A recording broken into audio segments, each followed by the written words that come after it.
Alright, we're back with part 3 in this series, documenting and disseminating this incredible insider geopolitical analysis. If you've arrived at this point without viewing part 1 or part 2, I suggest you do so now.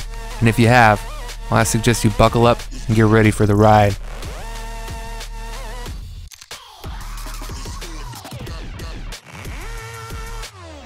We now enter speculative territory, but it's largely important to at least explore the bigger picture at hand. In order to remove the threat of the First and Second Amendments, several elements have been launched simultaneously to effectively wage psychological and economic warfare on the U.S. people and the West in general. The economic means are obvious. By putting youths in debt and bringing foreign workers to keep unemployment as high as possible, most people are too poor to be able to project their own power in any meaningful way. The phenomenon of social justice warriors is likely a manifestation of these attempts at psychological warfare called social engineering. Instead of the majority of relatively poor people taking those with a truly privileged position, like being elite and wealthy, to task, the majority gets locked in a war among each other. Male against female, black against white, and so on. A lukewarm civil war now brews in the West, with both right and left-wing elements, with the left focusing on identity politics. The dynamics favor the left, thanks to the decades of social engineering by both local and foreign, i.e. the now defunct Soviet Union, agents. Where the left fails, as it is seen in the case of Gamergate, selective enforcement and institutional corruption is used to set a narrative that allows them to effectively bypass reality. The left is chosen not out of preference of the elite, but because the logical conclusion is nihilism and complete chaos among poor and middle-class families in the U.S. At the same time, the same mechanizations that favor the social justice warrior narrative are used to cover up the international realities that ultimately affect Western civilizations. The Western people will be locked in battles they believe are far more important to them than what's going on in Azerbaijan or Ecuador. These issues are indeed important, but without the context of the bigger picture, the blame is incorrectly directed at the mechanizations rather than the mechanizers. As long as the system grinds on, the masses can never threaten the elite and will eventually be forced to hand over their First and Second Amendment rights thanks to the views of an increasingly growing minority who favor authoritarianism over freedom. So what is the best way to fight back since we have multiple threats, our own and foreign states? If we preemptively fight back, it might just be what Russia and China were waiting for. If we don't, we are resigned to whatever decision the elite make that puts their survival as the primary win condition of the game. The best way to fight back is to force ourselves in that win condition. Firstly, we can do so through media, and that isn't limited to news. Media includes social media, movies, music, and video games. The second way is through education, but it's important to note the most effective way is to educate the young, not those of our generation or those older than us. This is where we accidentally find ourselves stuck in cogs running the system.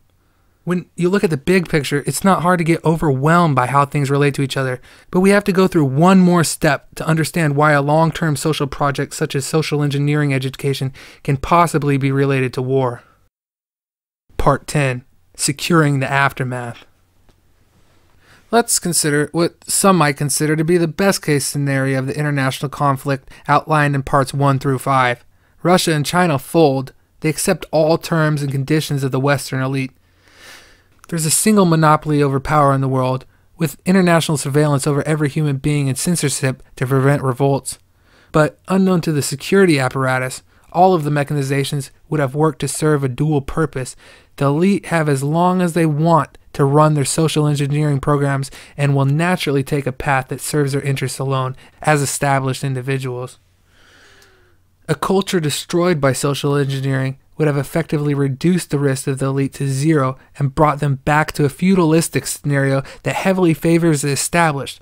Human populations will be treated as they have always been, as nothing more than cattle, and the traditional means of controlling cattle's admittedly impractically sized population is implemented. All kinds of insane justifications will be used to commit acts of mass barbarity or pure ignorance, just like in the Dark Ages, with a new religion based on slave morality, the prototype being SJWism, with the original sin being privilege, and the only means of repentance is to listen and believe, among other obvious analogies. A brave new world, utopia for the establishment, a hellish dystopia for what will be left of their servants. And what some others might consider the worst case scenario, The US, Russia, or China overstep the others sometime after the missile defense shields are up and running. Misinformed about the effectiveness of their ABM system, a leader decides to launch a conventional strike against a high-value target, invade the territory controlled by the other state, or launch a de-escalation strikes through the use of tactical nuclear weapons in order to force a peaceful conclusion to the conflict, i.e., to get the other side to fold by admitting their bluff. Well before the risk of a nuclear war becomes a reality, the elite power base on both sides and their extended families, aka our best and brightest, as they will be called, will have secured their safety in the form of underground bunkers. The good news is that the majority of nuclear weapons will not even take off from their bases or bunkers. Both sides, worried about each other's nuclear stockpiles rather than annihilating the other's population, will target those alongside the ABM systems. The majority of nuclear weapons will be destroyed in their sights. However, both sides will dedicate at least some forces to cripple the other's economic and political power base. Major cities will be targeted alongside heavily industrialized areas. The bad news is, regardless of the target, the radioactive contamination will spread far and wide, destroying much of the soil relied on to obtain food. Life will be harsh for those living on the surface, while life will be uncomfortable for those secured below. They won't have to worry about long-term damage to their genetics and offspring. There will only be one logical concern for all states: those on the outside attempting to break into the bunkers. Final Part 11. Psychopolitics. Weaponizing the youth. By the time the ABM systems come up, those who are 11 to 13 years old today will be the young adults of society, those most able-bodied and generally healthy enough to survive a nuclear war. Should war come later, it would be the younger people, but regardless, all of them will have gone through years of common core education promoting authoritarianism and well acquainted with gamified training processes. These people will be no threat to the elite who will remain safe in their bunkers. They will be as docile as rabbits in the field, perhaps occasionally passive-aggressively attacking others to check their privilege. Gone will be their sense of what real privilege is, and gone will be the independent thought that fails to develop when a child is overstimulated with psycho-politically designed educational games for many hours of a week. Still wondering how Bill Gates can convince other elites in a single meeting about the merits of pooling their wealth together to use it for the greater good?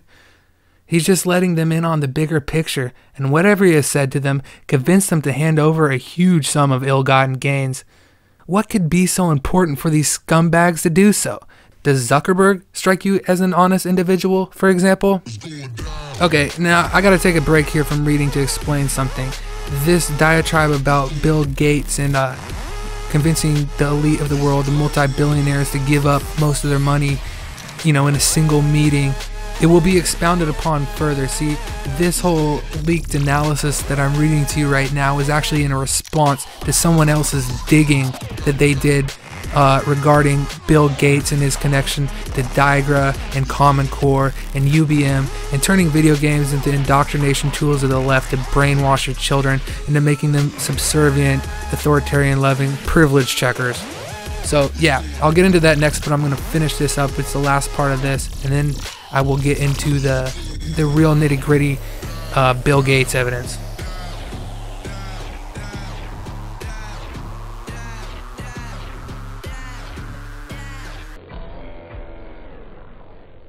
So back to the story. Promoting social justice censorship is one of the key elements to force the acceptance of Common Core and similar programs.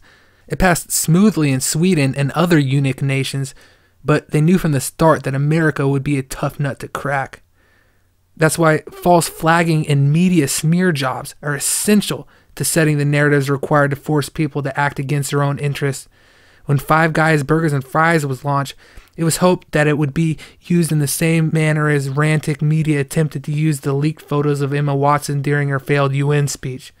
None could have predicted the transition of the Five Guys saga into Gamergate. Leak after leak, dig after dig, you all came very close to figuring out what was going on to your hobby. Some were brave and ventured out to see the same pattern repeated in the wider media as WikiLeaks recommended you to do. This is when the media decided to preemptively attack and smear Gamergate, which was and still is largely a discussion platform. Essentially, knowing they were playing chess with superior gamers, they flipped the table and defecated on it, then blamed you for the toxic mess of their own doing. Distraction after distraction, the freaks came out and attacked you in order to distract you from your campaign. You might think that they've discredited themselves in front of us and in front of logical people, but in the end, they're not concerned about alienating you at all. What they're concerned about is you halting their program to turn the youth into censorship-loving, psychologically programmed, useless time bombs who believe the only issue to be concerned about is identity politics, and you have been trained to defy their parents and respect authority. As the plan goes, they will keep Gamergate alive with media assaults to generate backlash, just as long as they use a justification for the very censorship they require. This achieves another objective, as it brings your ability to do anything about the implementation of Common Core to a halt. Should they fail, and should the public be woken up about the social engineering, importance of video games and Common Core, they may have a backup plan. I don't have enough information to see that far. Perhaps they will launch an interracial war to keep us busy and weak instead. Taking a final look at things, the best way to teach, the best way to bond, and the best way to entertain a child is through a game. Nietzsche said, man's maturity, to have gained the seriousness that he had as a child at play. That's why alternatives to, quote, educational games must be eliminated or polluted until they are unenjoyable, so that the children never grow up. The only games that will be acceptable are those that educate. Otherwise, it will be childish as, quote, gaming has grown up, an inversion of reality. Who should be in control of that game? The corrupt journalists? The money-grubbing developers producing unchallenging trash to appeal to a larger market? Taxpayer-funded Common Core programs? Or you? It's important to note that as well as fighting an external struggle, we must also fight an internal one. We are a degenerate, socially engineered generation. We value individuality above all and ignore the importance of society and culture at large. We fail to value children as their own future and instead see them as objects of desire, to show off as baby photos to friends until abandoning to 12 or more years of brainwashing. It is through no fault of our own. Our parents have failed us, and we are placed in checkmate position today without prospects of work, without even a bright future to look forward to, perhaps without even life. But there is still hope, and it lies within our children. We will likely not see a bright future, no matter what we do, but we must cleanse ourselves of the selfishness that has driven our parents and us to the point where we live today. Rid yourself of nihilism, and remember that no matter what happens in the end, if we protect, entertain, and educate our children, who are our precious future, however long it takes, our children or their children one day will taste freedom. So, that's the end of the amazing geopolitical analysis. But I will come back in the next video detailing exactly how Bill Gates and Diagra, UBM, Common Core, Zuckerberg, how all the elites are connected to this.